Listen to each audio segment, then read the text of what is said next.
بسم اللہ الرحمن الرحیم قال نبی صلی اللہ علیہ وسلم المجالس بالامانہ۔ نبی پاک صلی اللہ علیہ وسلم کا فرمان ہے کہ مجلسیں امانت ہوتی ہیں۔ یہاں پہ آداب مجلس کے بارے میں آپ نے ارشاد فرمایا کہ مجلس میں اگر بیٹھ کے کچھ لوگ آپس میں باتیں کر رہے ہیں تو ان میں سے کسی کے لیے جائز نہیں ہے کہ وہ اس مجلس کی باتوں کو پھیلاتا پھرے یا دوسرے لوگوں کو بتاتا پھرے۔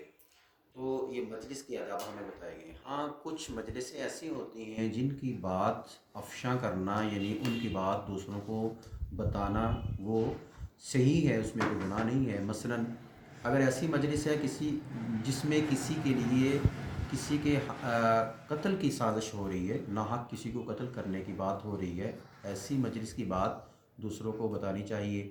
اور اسی طرح اگر ایسی مجلس ہے جہاں پہ کسی عورت کی عصمت دری کی بات ہو رہی ہو تو وہ بات بھی دوسروں کو بتانے میں کوئی حرج گناہ نہیں ہوتا، بلکہ بتانا زیادہ بہتر ہے۔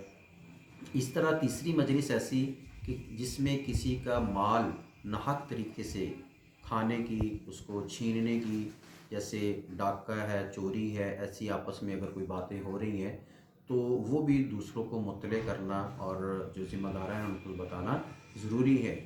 اور بلکہ شیخ عبدالحق محدث دہلوی رحمۃ اللہ علیہ فرماتے ہیں کہ ایسی مجلس جس میں دین کو، ملک کو نقصان پہنچانے کی سازش اور ایسی باتیں وہاں پہ ہو رہی ہوں تو وہ باتیں بھی دوسروں کو بتا دینا یہ ضروری ہے۔